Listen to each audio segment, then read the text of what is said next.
Сәлем достар, сіздермен бірге Мадина. Біз бүгін өте әдемі болып шығатын, өте дәмді осындай шипашкадағы самсалар дайындаймыз.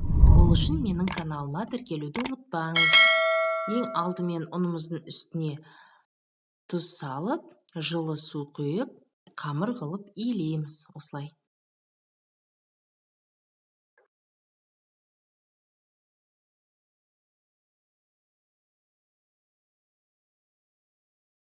Қамырымыз дайын, жұмсақ, әдемі қамыр болып шықты. Бетін жауып 15 минутқа тұндырып қойып қоямыз. 15 минут уақыт өтті. Қамырды екіге бөліп, домалақтаймыз.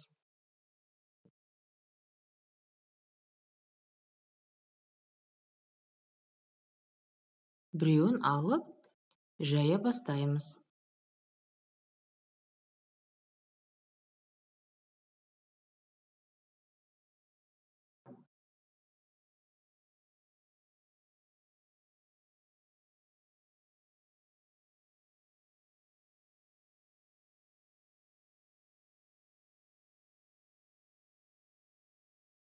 Жұқалап жайып, бетіне ұн сеуіп, видеодағыдай жасаймыз. Қамырымызды видеодағыдай бүктеп, алып қоямыз. Екінші бөлігін жаямыз.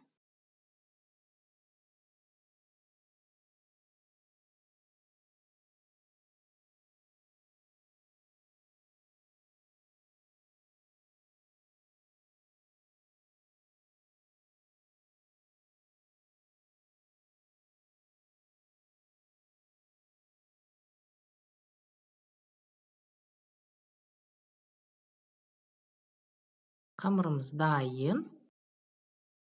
Сармайды ерітіп, осылай бетіне жағып шығамыз. Микроволновкада ерткеннен кейін сармайды кішкене суытуды ұмытпаңыздар. Сосын осылай жағамыз. Ыстықтай жақсақ, сармайымыз ағып кетуі мүмкін. Бірінші жайған қамырымызды осылай үстіне қоямыз. Видеодағыдай.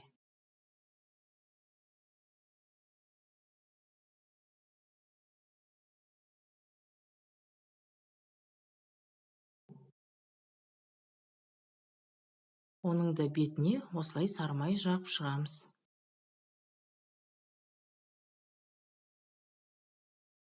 Арасында осындай ауа қалып кетуі мүмкін, пузыріктер, ол ештеңе етпейді. Шетінен осылай видеодағыдай ораймыз.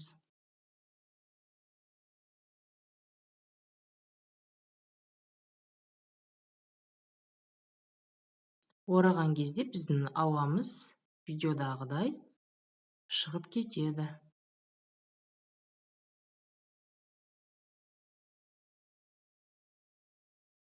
Шетінен осылай орап жасаймыз.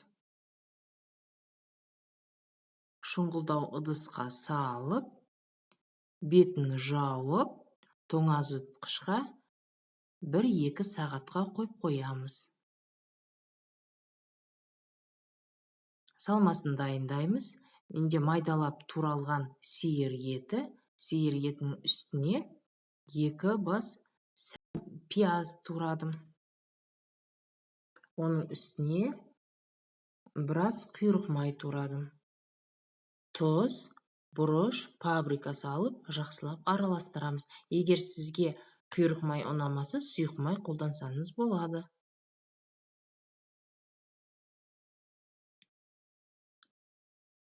Жақсылап араластырып қойып қоямыз. Бірінші салмамыз дайын.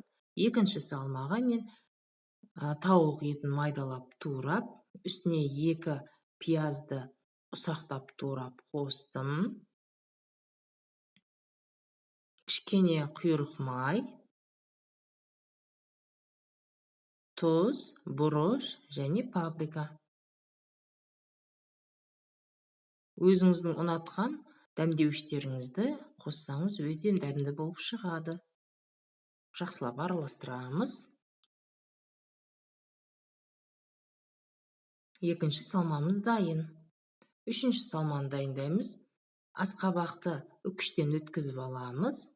Оның үстіне 2 бас пияз және құйрық май салып, оның үстіне тұз, қара бұрыш және паприка саламыз да жақсылап араластырамыз.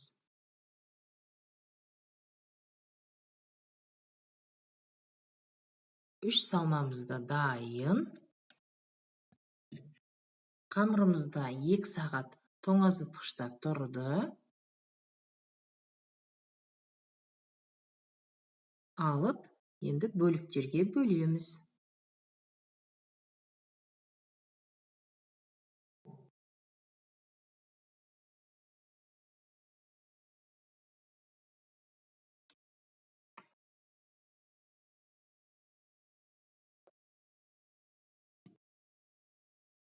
Видеодағыдай жасаймыз.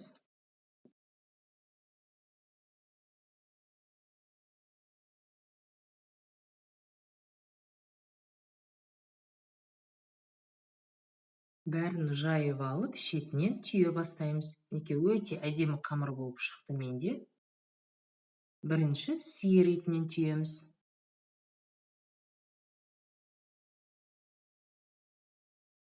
Осылай ортаға жинап түйеміз.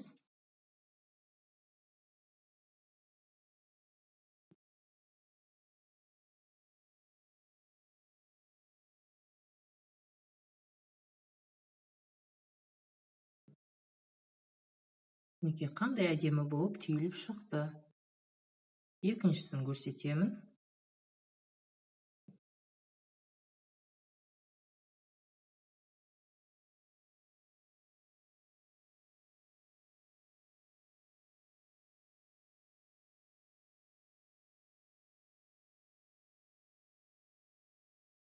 Неке әдем болып түйілді.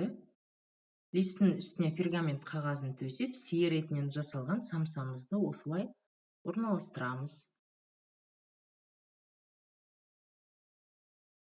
Екінші салмамен дайындаймыз. Екінші салма тауық етінен жасалған. Оны да осылай ортаға түйеміз. Видеодағыдай. Неке өте әдем болып түйіліп шықты.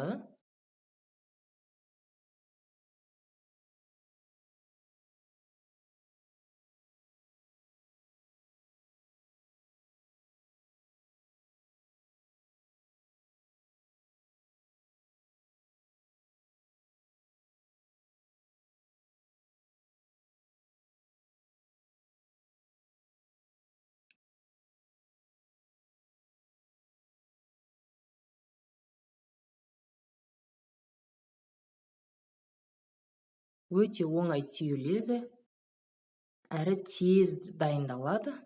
Неке. Енді біз үшінші салмамызды салып дайындаймыз. Үшінші салма асқабақпен. Оны да осылай түйеміз ортаға.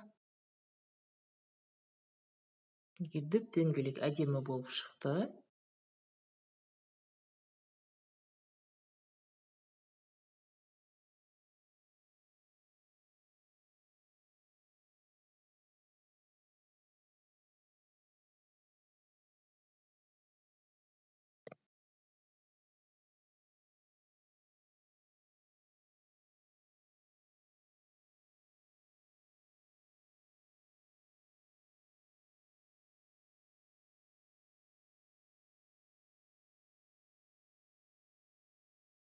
Листтің үстіне пергамент қағазын төсеп, осылай орналастырамыз.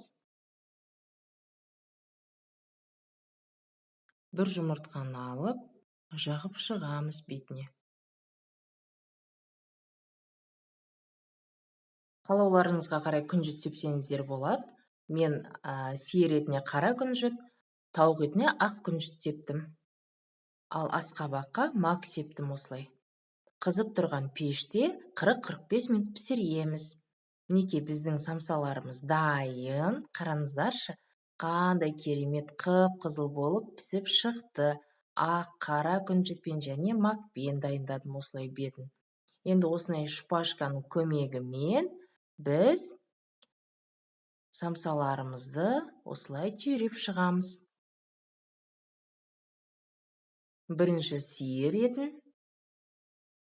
одан кейін асқабақпен жасалған, үшінші тауық етінен жасалған самсамызды осылай түйреміз.